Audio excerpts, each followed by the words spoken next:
Bonjour à tous, bienvenue au webinaire HUP Academy sur le thème du financement pour les entrepreneurs. Donc, quelles solutions de financement pour les entrepreneurs? Je suis Laura Verlac, je suis directrice des programmes chez HUP et donc je laisse mon collègue Thibaut se présenter. Bonjour à tous, donc moi je m'appelle Thibaut de Relon, je suis coordinateur du programme Déclic HUP chez HUP Entrepreneur, donc qui est un programme de découverte de l'entrepreneuriat, et aussi également coordinateur du programme de la HUP Academy. Donc ce webinaire rentre dans le cadre de ce programme de la HUP Academy. Et est-ce que tu peux nous dire en deux Bien mots ce que évidemment, c'est que la HUP Academy, Thibaut? rapidement, la HUP Academy, c'est un programme et un parcours d'accélération et d'incubation pour à la fois individuel et collectif, pour une promotion de 15 entrepreneurs sur une durée de 9 mois. Voilà, et un grand merci aux entrepreneurs de ce programme qui participent aujourd'hui à ce webinaire. J'espère que cela va pouvoir répondre à vos questions et aussi du coup aux autres participants. Voilà. Merci beaucoup. Bonjour Francis. Bienvenue à Aurélie Naon, également notre interprète du jour. Bonjour Aurélie, j'espère que tu vas bien. Bonjour à tous. Donc, ce webinaire est 100% accessible donc, en langue des signes française et également en transcription instantanée. Donc, Thibaut va vous remettre le lien de la transcription qui avait été posté au début du webinaire pour que vous puissiez, que tout le monde puisse le suivre facilement. Ouais. Donc, un petit instant, le lien de la transcription arrive.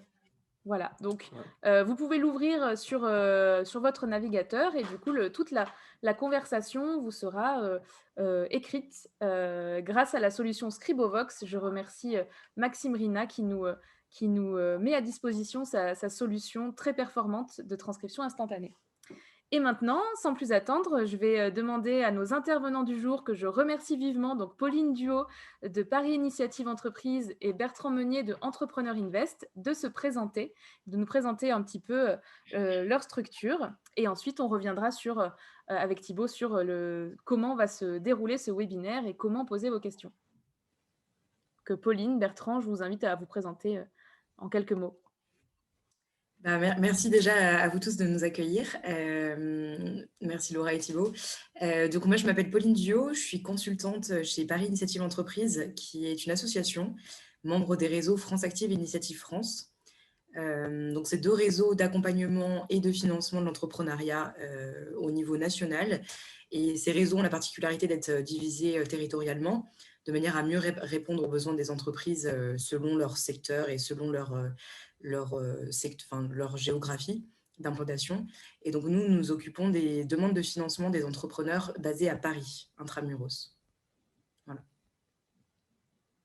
Merci Pauline. Merci Pauline. Bertrand, je te laisse la parole. Bonjour, Bertrand Meunier, je suis en charge de la stratégie et de l'ESG au sein de Entrepreneur Invest. Entrepreneur Invest est une société de gestion qui a maintenant 21 ans, qui a été fondée par des entrepreneurs. Le but de notre société de gestion est de financer des PME et de les accompagner surtout parce qu'au-delà du financement, on considère qu'il y a besoin de suivre les entreprises dans leur croissance. Donc, depuis 2000, depuis la création de l'entreprise, on a dû accompagner plus de 200 PME.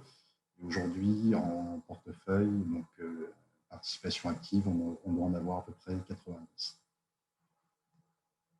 Merci beaucoup Bertrand. Juste pour info, j'ai l'impression que ton son est un tout petit peu haché, donc si jamais tu peux peut-être te rapprocher, je ne sais pas, du micro ou quelque chose comme ça. Je vais essayer. Okay, merci. Merci alors, on a eu beaucoup de questions sur les questions, justement, dans le chat. Donc, Thibaut, comment ça se passe pour ceux qui veulent poser leurs questions? Est-ce qu'ils peuvent le faire dès le début? Ah Voilà. oui, alors très simplement. Alors, donc, vous allez, si vous avez des questions, n'hésitez pas à l'envoyer sur questions et réponses, donc l'onglet qui est juste en dessous. Et nous, du coup, on va les prendre et puis on va les poser aux intervenants à la fin du webinaire, avec un échange de questions-réponses. Voilà. Merci. Et si jamais vous ne trouvez pas l'onglet questions-réponses, normalement, il est facile à trouver. Il y a le chat. Et voilà, il y a le chat disponible. qui est plutôt dédié à vos réactions, remarques, mais s'il y a des questions dans le chat, on les prendra également. Et donc oui, Philippe, vous pouvez les poser dès maintenant et on les prendra à la fin. Voilà. Eh bien, sans plus attendre, nous allons rentrer dans le vif de notre sujet du jour. Donc, quels outils de financement pour les entrepreneurs? On a décidé de vous proposer des interventions qui parcourent un petit peu la maturité entrepreneuriale, c'est-à-dire que Pauline va nous raconter un petit peu plus d'outils qui sont liés au financement d'amorçage, et puis Bertrand va plutôt parler d'investissement pour le développement d'une entreprise. Et donc, comme ça permet de répondre à la fois aux attentes de ceux qui sont en train de créer et de ceux qui sont plutôt en développement de leur entreprise. Et donc, Pauline, je te laisse démarrer sur le sujet d'amorcer son tour de table financier, notamment avec les outils de Paris Initiative Entreprise et des outils de France Active pardon, plus généralement. Donc, est-ce que tu peux nous raconter un peu dans un premier temps quels sont les dispositifs qui sont mobilisables pour les entrepreneurs chez France Active, Paris Initiative Entreprise? D'accord. Alors déjà, pour bien resituer les choses, il faut savoir que donc, France Active Initiative France, nous, on est regroupés en un. Enfin, ces deux réseaux sont regroupés en un, Paris Initiative Entreprise au niveau Paris. Après, chacun ont leur spécificité. Donc, France Active est plus tournée vers le financement de l'économie sociale et solidaire. Donc, tous les entrepreneurs qui œuvrent dans ce secteur, notamment via des formes juridiques comme l'association, les structures coopératives ou des entreprises commerciales avec des agréments particuliers. Donc, notamment les agréments ESUS, entreprises à mission, ce genre de choses. C'est des agréments qui vont un peu réglementer la manière dont ils redistribuent leurs dividendes, dont ils utilisent leurs résultats. Donc, ça implique aussi des choses au niveau du financement, des modes de financement. Donc voilà, donc France Active plus du côté de l'économie sociale et solidaire et du coup l'Initiative France, c'est au niveau du coup entrepreneuriat au sens large du moment qu'il y a création d'emplois. Au niveau France Active, il y a du coup on dispose d'une assez large palette d'outils de financement dédiés aux structures de l'ESS, de la tout amorçage au changement d'échelle, voire du coup à l'essaimage du modèle. Donc ça, on va plutôt de la subvention au fonds propres en passant par des outils de dette. Donc en toute création, on a des outils du coup de subvention qui vont permettre aux entrepreneurs de se lancer, de faire leur étude de faisabilité. C'est des petits montants, donc qui vont de 10 à 30 000 euros et qui vont permettre aux entrepreneurs de financer un premier emploi, par exemple, sur quelques mois, ce qui va permettre de démontrer que le marché est bien là, qu'il y a un réel besoin et que l'entreprise ou l'association a vocation à être créée et du coup à croître et à toucher l'intégralité des bénéficiaires qu'ils souhaitent. Ensuite, après cela, on a des outils du coup de dette, donc plus particuliers, donc qui vont venir impacter le compte des résultats puisqu'il y aura des charges de la dette, donc des intérêts, et qui vont aussi intervenir au moment où l'entreprise ou l'association a suffisamment de capacité d'autofinancement pour rembourser des prêts, donc à la fois chez France Active, mais aussi à la banque, puisqu'il faut savoir que tous nos outils de dette sont obligatoirement en cofinancement bancaire. L'idée, c'est de permettre à ces structures de mettre un pied dans le secteur bancaire, d'avoir un premier contact bancaire et de créer une relation de confiance avec la banque qui pourra ensuite être mobilisée pour des refinancements au fur et à mesure du développement de l'entreprise. Donc ça, c'est vraiment en création et en développement, je dirais, pour des entreprises de moins de 3 ans. Pour des entreprises de plus de 3 ans, là, on va avoir des montants de prêts qui peuvent aller plus loin, qui peuvent être plus importants, avec des leviers bancaires plus importants également. Et en toute fin, du coup, quand l'entreprise a bien prouvé son modèle économique, là, on pourra aller sur du fonds propre. Parce qu'il faut savoir il faut bien garder en tête que dans le schéma de financement d'un projet, l'idée, c'est de toujours commencer par le moins dilutif, donc tout ce qui est subvention, prêt, et de continuer une fois que l'entreprise est bien assise sur du dilutif, ce qui implique notamment de céder des parts au capital. Donc l'idée, c'est de conserver au maximum, le plus longtemps possible, la totale maîtrise de l'entreprise et de sa gestion, de sa gouvernance, etc., pour bien que l'entreprise aille vers la mission première que le dirigeant avait en tête. Donc ça, c'est au niveau de France Active, donc des financements qu'on proposait aux entrepreneurs qui œuvrent dans l'économie sociale et solidaire. Sur l'entrepreneuriat au sens large, donc je pense qu'on a déjà travaillé avec des entreprises de H-Up sur ces outils de financement-là.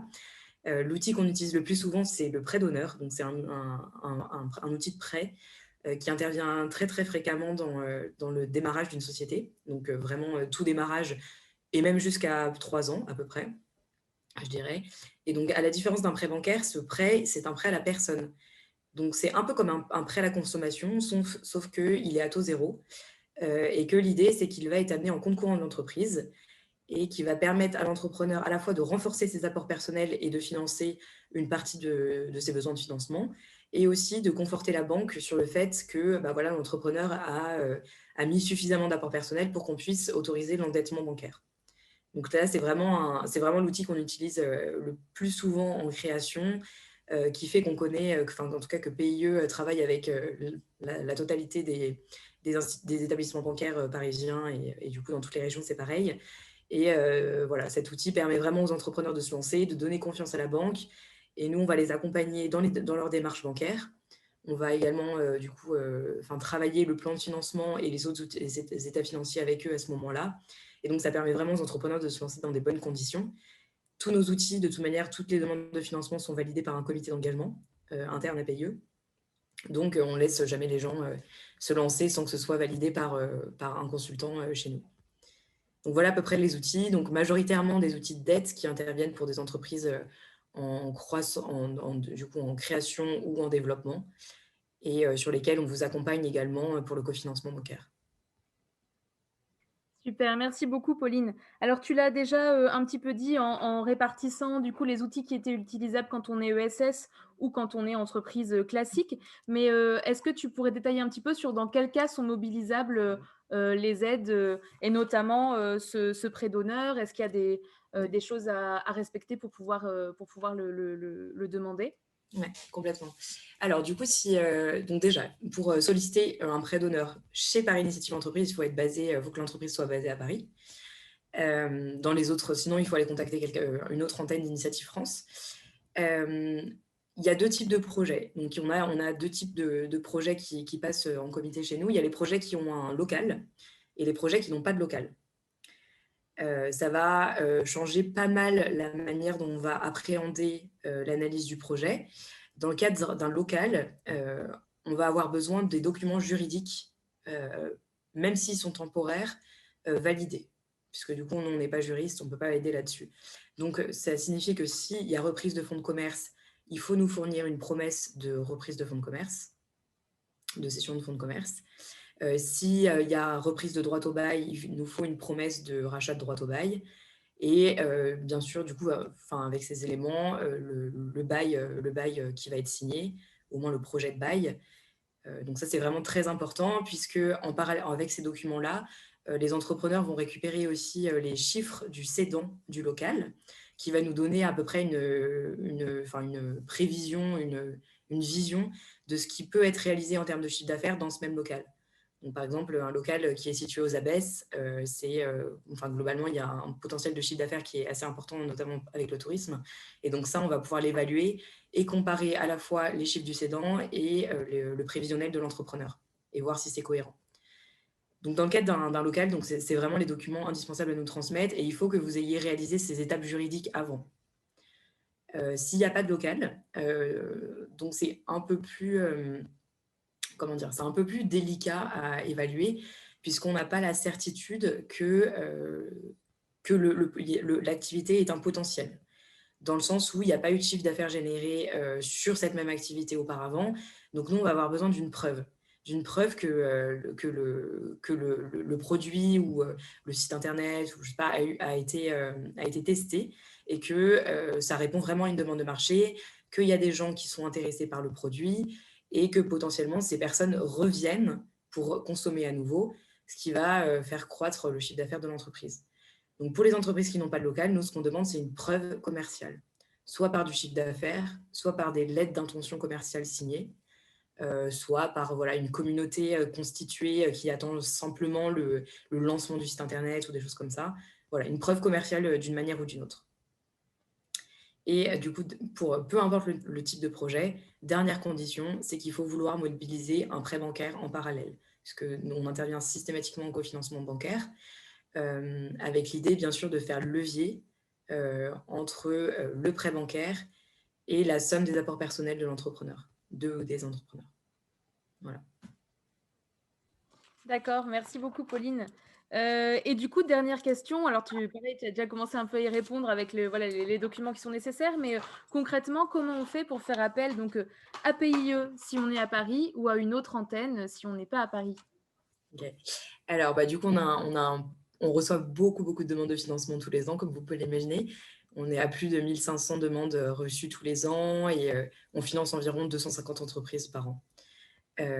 Donc, il y a un bel écrémage, majoritairement parce que les entrepreneurs, du coup, ne répondent pas à tous les critères que je viens de vous citer. Donc, c'est vraiment hyper important quand vous faites votre demande, à bien sûr d'avoir coché toutes les cases pour l'éligibilité. Sinon, au pire, on vous envoie une réponse pour dire de compléter votre demande, mais ça fait toujours perdre du temps, donc c'est pas évident. Pas mal, du coup, donc, pour faire une demande, toutes les plateformes ont un formulaire de prise de contact sur leur site internet. Donc là, on s'engage à répondre tous les 72 heures et jusqu'à présent, ça a toujours été vérifié. On vous demande en gros les éléments importants pour qu'on puisse déterminer si oui ou non c'est le bon timing pour venir nous solliciter. Si c'est bon, on vous envoie directement une demande de financement à remplir. Après, il y a d'autres moyens de contacter PIE que le formulaire. Par exemple, moi, en parallèle de mon rôle de consultante, je suis référente innovation et je suis en contact avec pas mal d'incubateurs, les incubateurs parisiens et autres structures d'accompagnement de start-up ou de jeunes entreprises. Et parfois, du coup, c'est les responsables de programme me mettent directement en contact avec les entrepreneurs. Voilà, donc ça peut être fait soit par votre réseau, soit par les personnes qui vous ont accompagné auparavant sur, je ne sais pas, le montage de votre business plan, l'installation dans le local, la recherche de local, ou des structures comme HUB, voilà, qui accompagnent les entrepreneurs, soit directement sur notre site internet via le formulaire de prise de contact. D'accord, merci beaucoup.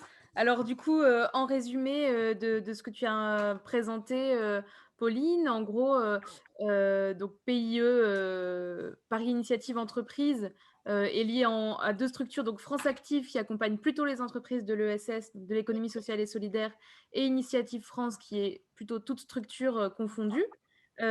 France Active intervient à la fois en subvention fonds propres et en dette, et Initiative France qui est la structure qui peut-être intéresse le plus nos webinautes, enfin même si je sais que certains portent des projets ESS, mais en tout cas qui est la plus générale, propose notamment le prêt d'honneur, qui est un prêt à la personne à taux zéro, qui est mobilisable en parallèle d'un prêt bancaire. Et donc, voilà, il faut être prêt à mobiliser un prêt bancaire. Et donc, si vous voulez en savoir plus et faire appel à ces structures, on vous invite à prendre contact grâce à leur formulaire de contact sur Internet qui correspond à la structure du département dans lequel vous habitez.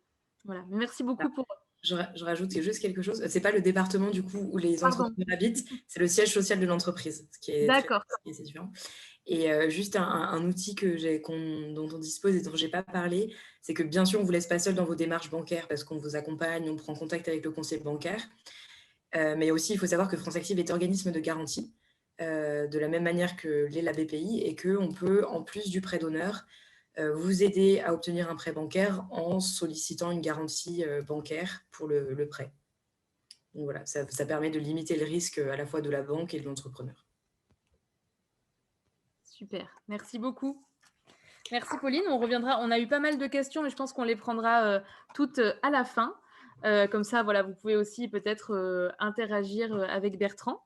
Et donc, maintenant, Bertrand, on va te laisser un petit peu présenter Entrepreneur Invest. Et puis, de manière plus générale, comment on fait pour développer son entreprise en faisant appel à de l'investissement, à un fonds d'investissement. Et donc, notamment, détailler quels sont les dispositifs d'investissement qui sont proposés par Entrepreneur Invest.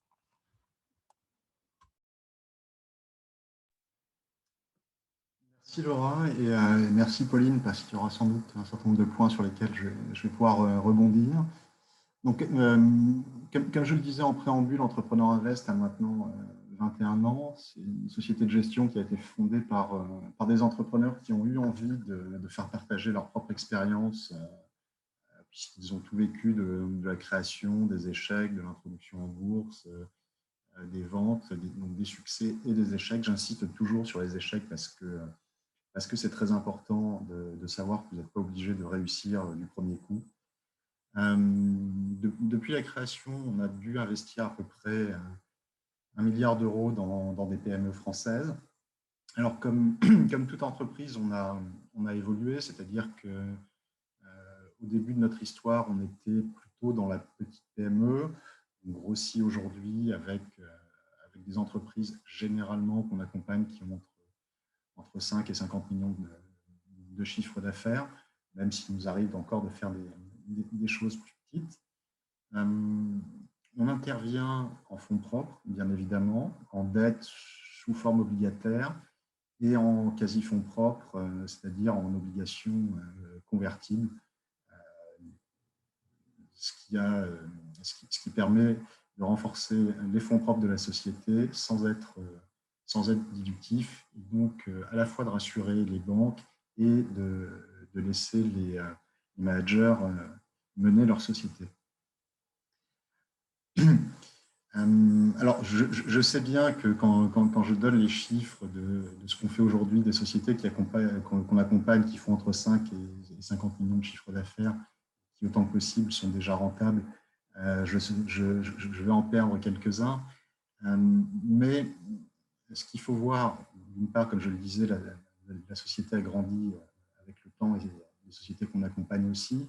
Il y a dans la démarche, quelle que soit la taille de l'entreprise, des éléments communs. Alors, la première chose, à mon sens, quand vous allez voir un investisseur, vous allez arriver avec un business plan. Ça ne sert à rien de venir avec un business plan qui promet la lune au bout de 5 ans. Pour plusieurs raisons. D'abord, parce que de toute façon, l'investisseur va le regarder, va travailler sur différents types de scénarios et généralement les scénarios les pires. Ensuite, il va vouloir vous confronter avec les hypothèses que vous avez émises et qui, parfois, pour atteindre la Lune, sont totalement décorrélées de la réalité. Et enfin, un investisseur va plutôt être rassuré par quelqu'un qui avance progressivement et qui a conscience de ses limites, qui a conscience de la limite du marché sur lequel il arrive. Ça, c'est le premier point. La deuxième chose auquel, en tout cas chez nous, on accorde beaucoup d'importance, c'est l'implication du créateur d'entreprise dans le développement de sa société. C'est-à-dire que quelqu'un qui demain va nous dire, voilà, est-ce que vous pouvez nous prêter 1 million d'euros et qui de lui-même, de sa poche, n'aura pas même un centime, c'est quelque chose d'assez difficile. On peut comprendre que tout le monde n'a pas 50, 100 000, 200 000 euros à mettre dans la création d'une entreprise, mais il y a un écart entre 0 et 50 000. Disons qu'on veut on veut bien percevoir qu'on va être finalement sur un alignement d'intérêts avec le fondateur de la société et que lui, comme nous, prenons finalement des risques en espérant que sa société se développe. Et troisième point, et ça rejoint le précédent, ça rejoint aussi le business plan, il faut faire aussi attention à sa rémunération. C'est-à-dire que, même chose, quelqu'un qui va nous demander de lui prêter 1 million sur 5 ans pour développer sa société, avoir de nouveaux marchés, embaucher des gens, et qui à côté nous explique qu'il va se payer 200 000 euros par an, c'est assez difficile. Je vous cite cet exemple-là parce que ce sont des choses qui sont déjà arrivées. Donc on attend aussi de l'entrepreneur forcément un certain recul entre, encore une fois, sa rémunération, son implication et le financement qui sollicite. Donc, finalement, c'est toujours cette question d'alignement d'intérêt. Merci beaucoup Bertrand pour ces explications. Est-ce que tu peux nous préciser un petit peu finalement, voilà, on a donné un peu le cas général, taille d'entreprise, mais plus pour les webinautes qui nous écoutent finalement, quand et dans quel cas on peut se dire tiens, là, je suis prête pour aller, prêt ou prête pour aller mobiliser ou prendre contact avec un fonds d'investissement et peut-être Entrepreneur Invest. Alors, je pense que, contrairement à ce qu'on peut croire, c'est quelque chose qui peut arriver assez rapidement si la société se développe bien. Nous, alors plutôt autour de un petit peu avant 2010, on finançait vraiment des entreprises en stade d'amorçage ou juste post-d'amorçage, c'est-à-dire qui avaient quoi, 2 ans d'exercice, pas forcément un chiffre d'affaires faramineux, mais qui avait un besoin fort d'investir pour se développer à horizon de 5, 6, 7 ans. Donc, c'est quelque chose qui peut commencer très tôt. Et de toute façon, il y a des fonds spécialisés dans l'amorçage qui vont prêter des montants. Moi, je vous dis, aujourd'hui, les montants qu'on prête ou qu'on investit en fonds propres sont en moyenne de 2-3 millions d'euros. Mais vous avez des fonds d'investissement qui vont commencer à 100, 200, 300 000 euros. Tout est une question de segment sur lequel vous vous placez.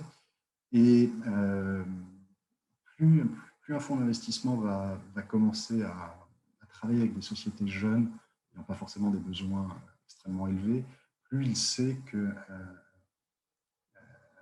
qu'il risque de perdre son investissement. Parce que société jeune, parce que manque d'expérience, parce que le marché n'a pas été forcément testé. Mais l'investisseur va se dire, voilà, j'ai 10 projets devant moi dans lesquels je vais investir. Il y en a peut-être 5 qui vont complètement rater, 3 qui vont à peu près fonctionner, 2 qui vont être très très bons. Et au final, je retrouverai ma mise, voire même je gagnerai beaucoup plus. Donc, vous pouvez y aller relativement tôt, en étant bien encadré, en ayant bien travaillé quand même votre business plan, vos perspectives et votre vision de l'avenir. Il ne faut pas voir les fonds d'investissement comme des méchants financiers, mais aussi des gens qui sont là pour vous accompagner, parce que votre réussite est la leur, forcément. Donc, il y a toujours une notion d'alignement intérêt, au moins les premières années. Et après, quand la société grandit, qu'on a dépassé ce premier stade d'amorçage, vous avez tout un écosystème qui vous permet, ça rejoint les débuts, ce que disait Pauline tout à l'heure, soit de renforcer vos fonds propres, donc en investissant en actions, ce qui est forcément déductif, mais qui a un intérêt qui peut plaire aux banques, soit en vous prêtant des montants plus importants que ce que peuvent faire les banques, généralement sous forme d'obligations, ou le mixte, qui sont des obligations convertibles de quasi-fonds propres. Dans ce cas-là, vous pouvez, puisque vos fonds propres ont monté, en parallèle solliciter du prêt bancaire en plus. Ok. Et du coup, concrètement, alors tu nous as un petit peu parlé effectivement des questions à se poser au niveau du business plan, de faire un business plan réaliste, de faire attention à sa rémunération, etc. Et c'est quoi, là, si certains ont envie de se lancer, de prendre contact avec un investisseur, quelles questions il faut qu'ils se posent avant et finalement le business plan, est-ce que tu as d'autres recommandations à faire pour une première prise de contact? Je pense que la question principale, mais c'est la question que tout entrepreneur se pose, que ce soit dans une démarche de financement ou dans sa démarche de création de société, c'est est-ce que j'ai un marché ? Est-ce que j'ai un marché ? Quelle est la taille, quelle est la profondeur de ce marché ? Et est-ce que mon produit correspond à ce marché et va rencontrer des consommateurs ? Et de toute façon, c'est là-dessus que vous allez être jugé. Je parlais d'échec tout à l'heure. Je me suis occupé d'un investissement. Alors, ce n'est pas moi qui l'ai réalisé. J'ai pris la suite d'un de mes collègues dessus, sur un très, très beau projet de machine qui consistait à produire de l'eau à partir de l'énergie solaire. Simplement à récupérer au départ, c'était les éoliennes, ensuite, c'est parti sur l'énergie solaire, grâce à la condensation, de pouvoir créer de l'eau. Pouvoir obtenir de l'eau, ce qui voulait dire qu'en plein milieu du désert, on peut obtenir 15 litres d'eau par jour avec une petite machine comme ça. Projet absolument génial, porté par un géo trouve-tout que j'aimais beaucoup. On a pas mal investi d'argent dedans pour se rendre compte que c'est pas qu'il n'y avait pas un marché, c'est qu'on n'arrivait pas à le trouver, ce marché. Parce que le marché, il existe. Hein. Si vous proposez à des gens dans le désert d'avoir 15 litres d'eau par jour avec une machine qui fonctionne juste avec de l'énergie solaire, vous les trouverez. Mais est-ce qu'ils ont les moyens de payer? Non. Donc après, il faut aller voir l'ONU, des associations qui veulent aider ces gens-là. Ça prend énormément de temps, ils n'ont pas forcément le budget. Ou si c'est l'ONU, ils payent à 36 mois. Et pendant ce temps-là, votre société ne fait pas de chiffre d'affaires. Donc voilà, il faut une adéquation entre le produit, son marché et ses consommateurs. C'est vraiment le centre de la création et c'est la question principale que se posera l'investisseur. D'accord, merci beaucoup. Alors justement, ça me fait venir une petite question parce que bon, c'est vrai, je ne sais pas si tu as un exemple en tête parce qu'on s'en était pas parlé lors de la préparation, mais le fait que tu cites un exemple, je trouve ça assez intéressant. Est-ce que tu aurais peut-être un exemple de quelqu'un que vous avez accompagné, qui a démarré peut-être de manière un petit peu modeste et que vous avez voilà, réussi à accompagner vers une envergure plus importante? Enfin, une entreprise, je veux dire. Oui, alors j'ai forcément un exemple en tête qui est une success story qui est un tout petit peu, dont la presse a un tout petit peu parlé en début d'année parce qu'il a fait une levée de fonds assez importante. C'est quelqu'un qui travaillait chez un grand cimentier français et qui a revu le modèle de production de ciment en fait le produisant directement sur place sur les chantiers. Quand je parle de chantier, c'est plutôt des grands chantiers type les métros parisiens ou des choses comme ça. On est rentré dans sa société qui avait juste quelques mois, quelques contrats et quelques perspectives, mais pas vraiment de chiffre d'affaires.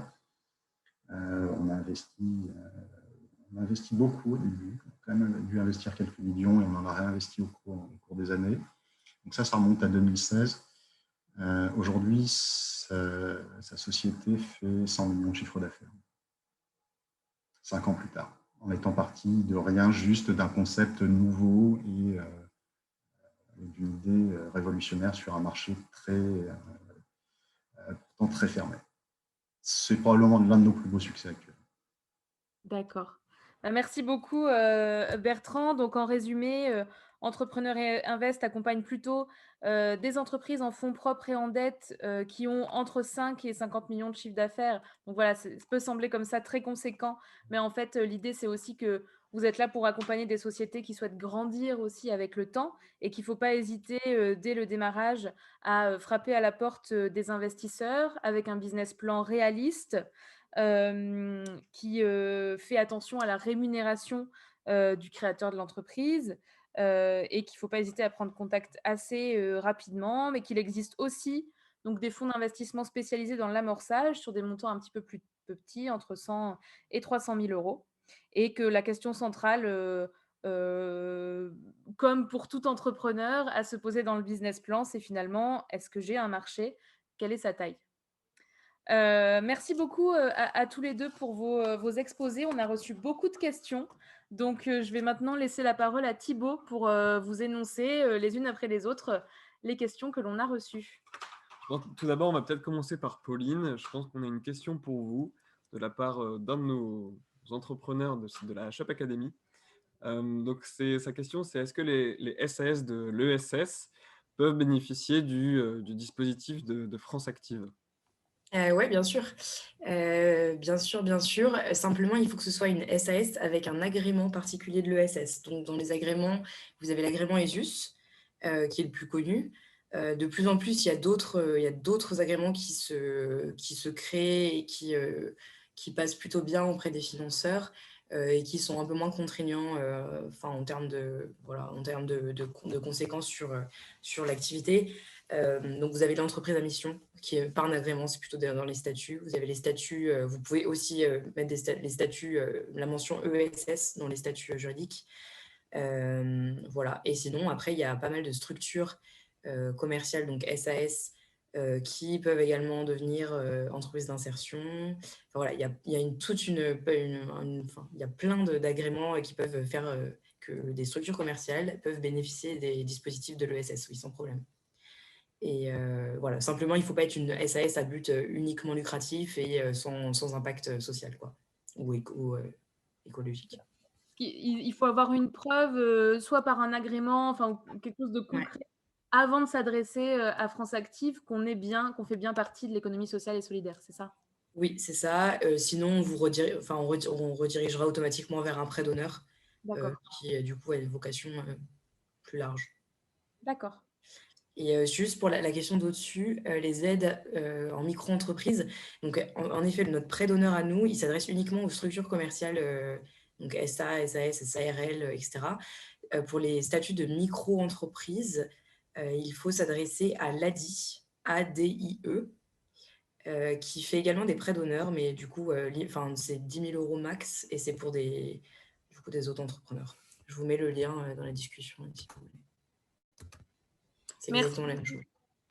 Effectivement, on avait repéré, je crois je te laisse, Thibaut, il y a d'autres questions sur les micro-entreprises et tout ça. Oui, c'est ça, sur les micro-entreprises, les associations également. Donc, on a une question voilà, pour une auto-entrepreneuse qui voudrait avoir des aides pour le financement, mais elle se demande du coup si c'est possible de votre côté de l'accompagner ou non. Alors, en auto-entrepreneur, nous, on n'accompagne pas d'auto-entrepreneur. Il faut aller voir vraiment l'ADI. Je vous ai mis le lien dans la conversation. Et sinon, là, on a une question aussi pour Bertrand, pour savoir un peu comment vous financez les BFRE des entreprises. C'est un vrai sujet. C'est un vrai sujet. On a essayé de mettre en place une solution qu'on a abandonnée il n'y a pas longtemps. Pendant très longtemps, début des années 80, il y avait quelque chose qui était très bien, qui s'appelait le DAI. Les banques refusent, donc complètement abandonnées pour des raisons diverses et variées. Surtout pour un but très lucratif qui est de passer par l'affacturage, qui est assez rémunérateur pour les banques, même si ça leur coûte très cher en fonds propres. Vous avez des plateformes qui ont fait du rachat de créances. Je n'ai pas l'impression que ce soit une vraie success story, mais c'est quelque chose qui se développe de plus en plus. Il y a quand même beaucoup de fintech qui se développent sur le secteur et qui, à mon sens, vont un jour ou l'autre apporter une vraie solution. Et puis, il y a peut-être une évolution au niveau européen qui est en train de se dérouler. Ce qu'on oublie toujours, c'est que l'Union européenne investit énormément d'argent dans l'économie des pays membres. Pendant très longtemps, ça a toujours été sous la forme de prêts ou de garanties. Et pendant très longtemps, tout ce qui était rachat de créances et affacturage n'était pas concerné, n'était pas en champ de l'Union européenne. Et là, dans les derniers textes que j'ai vus en cours d'année, notamment pour faire face à la crise, ils se sont décidés d'intervenir là-dessus, ce qui veut peut-être dire que les banques vont être un peu plus enclines à faire du financement de BFR parce qu'elles bénéficieront d'une garantie européenne derrière. Mais ça reste un vrai sujet. Je suis totalement d'accord et j'aimerais bien un jour trouver une solution miracle. D'accord. Peut-être, je me rends compte qu'on ne l'a pas défini parce que voilà, c'est quelqu'un qui forcément connaissait, qui nous a posé la question. Peut-être si tu peux définir BFRE en 2 mots, sans rentrer forcément dans le détail. C'est le besoin en fonds de roulement de l'entreprise, donc simplement son besoin de se financer à court terme entre le décalage de ses entrées, donc de ce qu'elle vend, et de ses dépenses, c'est-à-dire du coût de fabrication ou autre de ce qu'elle va vendre. Ce qui peut créer un gap si Vous vendez un produit que vous mettez 6 mois à fabriquer, mais en revanche, vous êtes obligé de payer vos fournisseurs avant. Ok. Donc du coup, voilà, pour l'instant, pas forcément de solution Commence à y en avoir qui émergent. Voilà.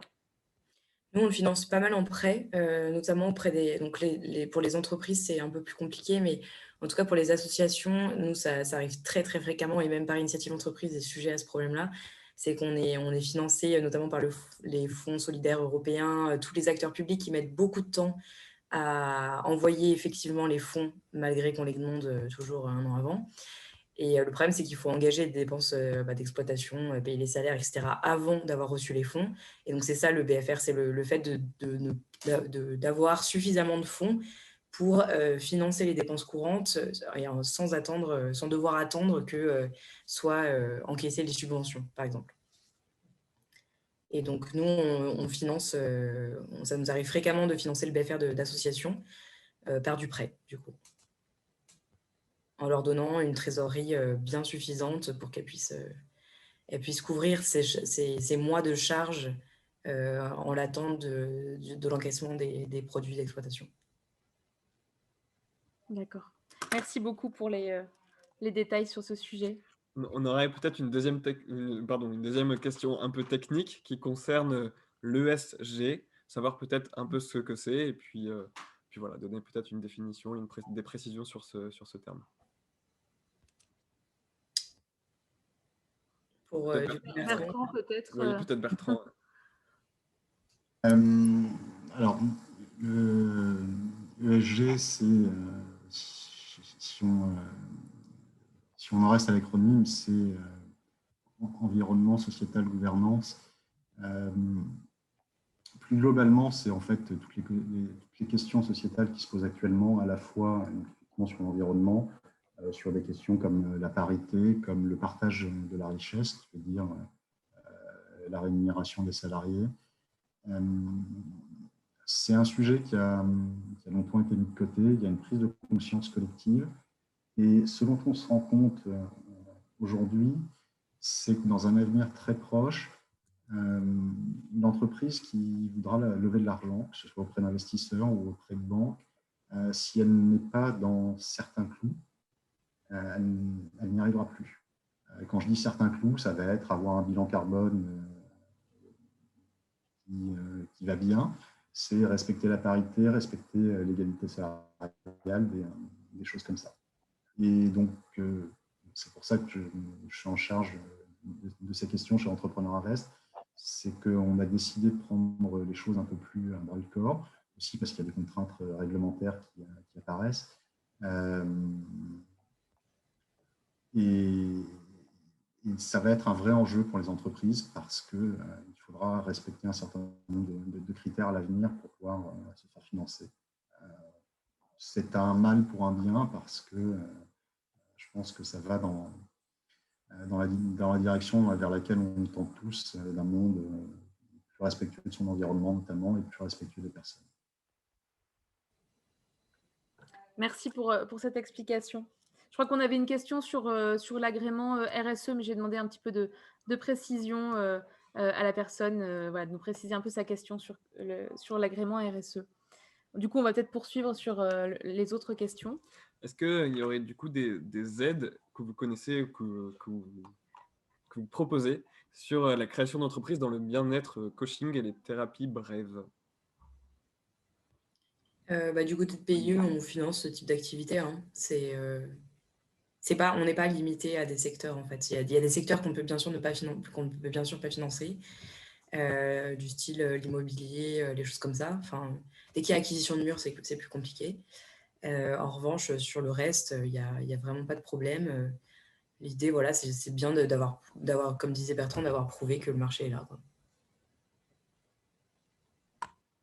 Nous, on ne le finance pas au niveau de micro-entreprises TPE.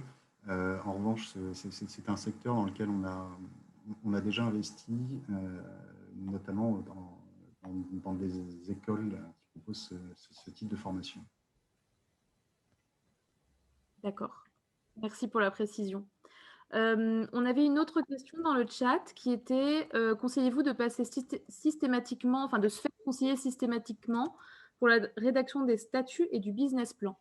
Peut-être chose que Ouais, je pense que je peux y répondre parce qu'on y a souvent à faire. Sur la rédaction des statuts, c'est quand même mieux de passer par un avocat, en effet. Et surtout que si vous prévoyez d'ouvrir un commerce, du coup, vous aurez soit une reprise de fonds de commerce, soit un achat de droit au bail. Enfin voilà, il y aura des questions juridiques à traiter et c'est indispensable de passer par un avocat, notamment parce que c'est des textes à rallonge, sur lesquels il est bon de se faire accompagner quand on n'a pas l'habitude d'en lire tous les jours.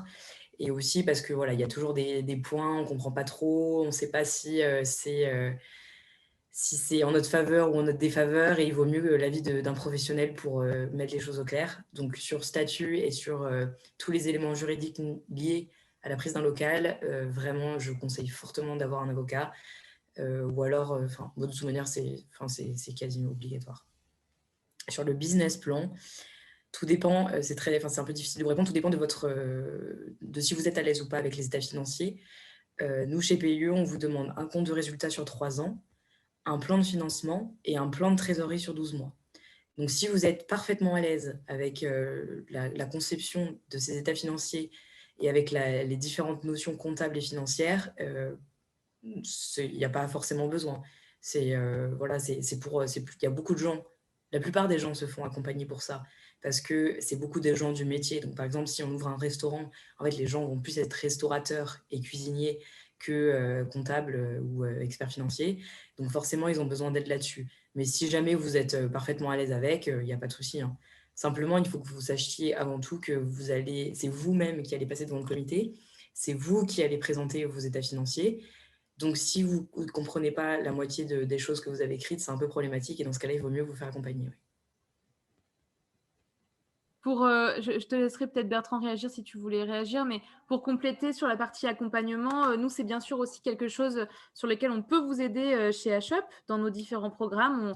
On peut vous mettre en relation notamment sur notre programme parrainage de compétences avec un bénévole qui a ses compétences financières pour vous donner un coup de pouce peut-être sur la rédaction, le chiffrage du business plan, etc.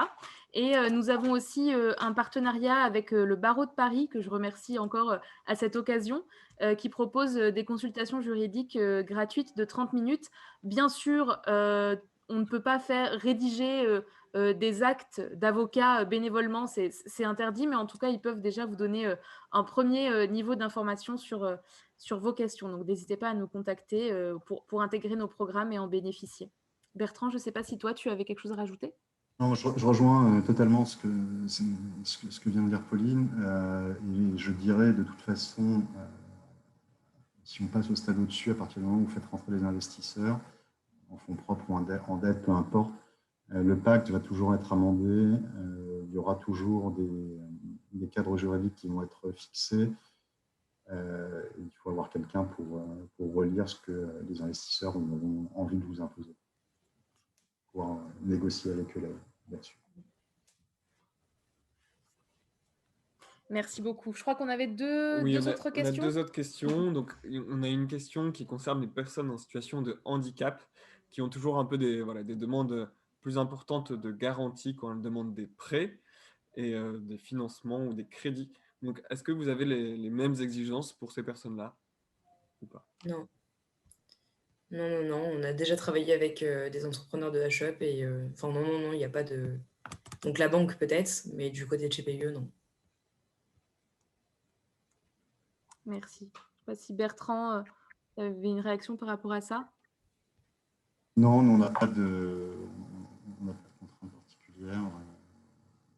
Après, mais c'est dans tous les cas de figure, on demande une assurance clé, c'est tout. Mais c'est automatique. D'accord. Je me permets de réagir sur cette question qui est cruciale et importante, on le sait, pour les entrepreneurs en situation de handicap, où il est vrai, il peut être plus compliqué d'obtenir en fait l'assurance pour vraiment obtenir le prêt. C'est un HUP, peut-être pour faire un petit rappel, on est un incubateur militant. Donc, on vous accompagne, mais on défend également vos droits auprès des instances nationales et législatives. Et c'est notamment un sujet de plaidoyer très important pour le conseil d'administration HUP cette année. Je vous rappelle, conseil d'administration HUP qui est composé à 90% de chefs d'entreprise en situation de handicap qui, pour certains d'entre eux, ont eu affaire à cette problématique. Et donc, voilà, on est en train on a rédigé une note de plaidoyer à ce sujet et c'est vraiment le rôle du conseil d'administration que de défendre certains points de vue et essayer de faire avancer un petit peu les choses pour faciliter l'accès à la protection sociale et au crédit pour les entrepreneurs en situation de handicap. C'est juste un petit aparté. On a encore une question du coup sur des labels et sur la certification RSE. Par exemple, Lucie, AFNOR ou autres. Est-ce que ça permet d'avoir des avantages et si oui, lesquels? Côté PIE, c'est pareil que pas plus que les autres. Voilà.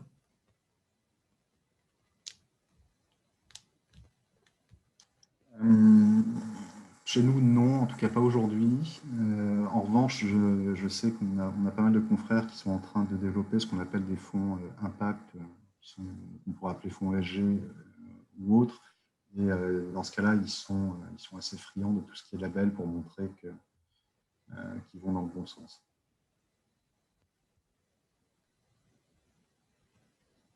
D'accord, merci beaucoup. Et on va peut-être conclure sur une dernière question qui est un peu générale finalement. Est-ce qu'il y a des choses que les investisseurs peuvent imposer quand on fait appel à eux? Je pense que ça fait partie un peu des visions qu'on peut avoir en tant qu'entrepreneur. Est-ce qu'il y a des choses que l'investisseur peut imposer en finançant une entreprise?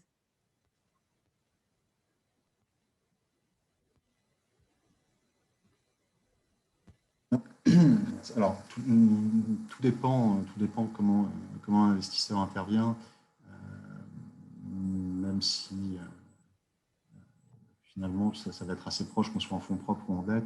Oui, il va y avoir, c'est encore plus facile à expliquer quand on est en dette. Imaginons qu'on prête à une société 1 million d'euros. Ça rejoint ce que je disais tout à l'heure. On va demander à ce qu'elle ait une capacité de remboursement qui existe toujours, ce qui voudra dire deux choses. Primo, un encadrement de la masse salariale, forcément, ou en tout cas des discussions, c'est-à-dire qu'il y aura un niveau d'embauche ou un niveau de salaire d'embauche, il faudra l'accord de l'investisseur, et forcément un encadrement du versement des dividendes. Après, chaque investisseur a sa façon de voir des choses et il y a des clauses qui peuvent se rajouter au fur et à mesure. De la même façon, si on vous prête, je prends toujours cet exemple, 1 million, et qu'après vous allez faire un prêt bancaire de 2 millions, si vous le faites sans notre accord, ça peut devenir problématique. Donc, on voudra encadrer ce genre de choses. D'accord, merci beaucoup. Ah oui, on a encore une question, voilà, ce sera la dernière, après on conclura. Je vois dans le chat, alors déjà, on a reçu 2 demandes de mise en relation avec toi Bertrand sur des choses assez spécifiques, donc je pense qu'on s'en parlera hors ligne, mais bien sûr, on s'en était déjà parlé, donc il n'y a pas de souci là-dessus. Et sinon, donc Philippe qui nous demande, est-ce qu'il est nécessaire pour capter l'attention des futurs investisseurs de préparer un webinaire ou j'imagine peut-être une vidéo détaillant le projet? Enfin, est-il... nous, on ne travaille pas comme ça. C'est possible qu'on reçoive des dossiers comme ça, mais personnellement, je n'en ai jamais vu. Grosso modo, on reçoit à peu près 1 millier de dossiers par an. Il y en a quand même une bonne moitié, si c'est les 2 tiers, qui ne sont pas forcément dans notre scope d'investissement, donc on laisse passer.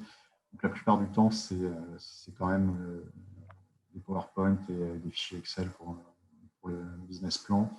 Et notre démarche, comme je le disais au départ, c'est qu'on essaie quand même d'accompagner les entrepreneurs, donc on essaie d'être proche d'eux. Donc, au-delà de ce qu'on peut recevoir sur papier, on les rencontre 2 ou 3 fois et on a un comité d'investissement et les entrepreneurs viennent pitcher dans ce comité d'investissement. On préfère vraiment le contact humain, l'échange, plus qu'un webinaire en lui-même, mais j'ai plutôt l'impression que nos confrères fonctionnent également comme ça. D'accord, donc effectivement, plutôt des choses pour l'envoi d'un dossier, des choses plutôt classiques, Excel, Après, tout est dans ouais, l'échange. Ouais.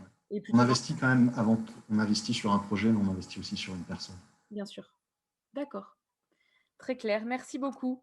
Eh bien, je crois qu'on n'a pas d'autres questions, donc on arrive, au terme de ce webinaire. Merci beaucoup, Bertrand et Pauline pour vos explications, très complètes. On espère, chers webinautes, que vous avez pu glaner par-ci par-là quelques solutions ou idées, pour votre financement. Bien sûr, c'est jamais exhaustif et voilà, on a eu des questions sur, les financements, AGFIP, on a parlé un petit peu de l'ADI, mais voilà, on aura d'autres occasions, de vous parler bien évidemment d'autres sources de financement. D'ailleurs, n'hésitez pas à consulter notre chaîne YouTube HUP parce que vous retrouverez les replays d'anciens webinaires dans lesquels nous avons déjà parlé de sujets de financement ou de sujets plus généraux qui sont liés à l'entrepreneuriat. Donc vraiment, n'hésitez pas à aller farfouiller sur notre chaîne YouTube parce qu'elle est très riche en contenu. On voulait vous partager deux informations importantes pour conclure ce webinaire, des informations HUP. La première, peut-être que vous l'avez vu passer sur vos réseaux, c'est que notre programme Rebond TIH est prolongé. Vous pouvez candidater à ce programme jusqu'à fin décembre 2021. Rebond, de quoi s'agit-il? C'est un programme que l'on a créé avec l'AGFIP de manière à venir en aide à des dirigeants en situation de handicap qui ont plus de 2 ans et demi d'activité. Donc, si vous avez une activité depuis plus de 2 ans et demi, vous pouvez candidater à notre programme Rebond. Vous pouvez candidater quel que soit votre statut juridique, hein, que vous soyez indépendant, en micro-entreprise, en société, avec des associés, avec des salariés, sans salariés. Vraiment, il s'adresse à tout le monde. Et ce programme, c'est vraiment l'occasion de faire le point sur où est-ce que vous en êtes de votre situation d'entrepreneur suite voilà, à tout ce qu'on a pu connaître en termes de crise, que vous soyez actuellement en difficulté ou pas. Si vous souhaitez préparer l'avenir, prendre quelques mois pour repenser le futur de votre entreprise, n'hésitez pas à vous inscrire sur ce programme Rebond. On va vous mettre le lien. Voilà, on vous a mis le lien dans le chat. Et donc, vous pouvez vous inscrire jusqu'à fin décembre 2021. Et l'accompagnement pour les derniers inscrits se poursuivra jusqu'à fin mars 2021. Deuxième info très importante, les trophées HUP. Vous l'avez peut-être aussi vu passer. Nous organisons chaque année les trophées HUP Entrepreneurs pour valoriser les parcours d'entrepreneurs en situation de handicap qui nous semblent exceptionnels et intéressants à diffuser. L'appel à candidature est ouvert pour une petite semaine encore, donc il faut se dépêcher un petit peu. Il est ouvert jusqu'au 8 juillet. Et donc, vous pouvez encore candidater. On serait très heureux de recevoir vos dossiers de candidature. Plusieurs catégories pour candidater cette année. Donc, pour ceux qui n'ont pas encore créé leur entreprise, qui ont leur projet de formaliser, c'est tout à fait possible. On a une catégorie créateur en herbe. Nous avons ensuite la catégorie créateur pour ceux qui ont créé leur entreprise depuis moins de 3 ans, catégorie expérimentée depuis plus de 3 ans et aussi catégorie à l'international pour des entrepreneurs francophones qui auraient leur siège social ou leurs activités à l'étranger. Si vous en connaissez, n'hésitez pas à leur en parler aussi. Il y aura aussi, bien sûr, comme d'habitude, un prix entrepreneur de l'année et un prix du public. Donc, vraiment, candidater jusqu'au 8 juillet. Et je vois que j'ai une petite question dans le chat. Alors non, la candidature n'est pas automatique. Il faut nous la renvoyer. Il faut candidater au trophée, mais bien sûr, on peut s'inspirer de dossiers qu'on aurait préalablement envoyés les années passées à HUP. Ça, c'est tout à fait possible. Et vraiment, pour candidater, il suffit de vous inscrire sur le lien que Thibaut vous a mis dans le chat. Et ensuite, on vous envoie le dossier de candidature qui est vraiment pas long. On ne cherche pas à avoir un business plan sur les 10 prochaines années de votre activité. Ce qui nous intéresse, c'est votre parcours. Véritablement votre parcours d'entrepreneur, ce qui vous a donné envie de vous lancer, comment vous avez eu votre idée. C'est surtout ça qu'on cherche à évaluer pour ces trophées. Donc, on vous attend très nombreux pour ceux qui ont plus de 2 ans et demi d'activité sur le programme Rebond et pour tous les autres sur nos trophées. Et donc, la remise des prix aura lieu, comme d'habitude, en novembre à Paris, au Carreau du Temple. Voilà. Et il est temps pour nous de rendre l'antenne. Merci à tous. Merci Merci encore Un à grand merci à tous. Pauline, à Bertrand, à Aurélie pour son interprétation, Merci à tous. à Maxime et Scribovox pour la transcription. Et puis, on vous dit à très bientôt sur un prochain webinaire. Merci beaucoup, Laura et Thibaut. Et Aurélie, parce que Merci. ça fait impressionnant. Merci.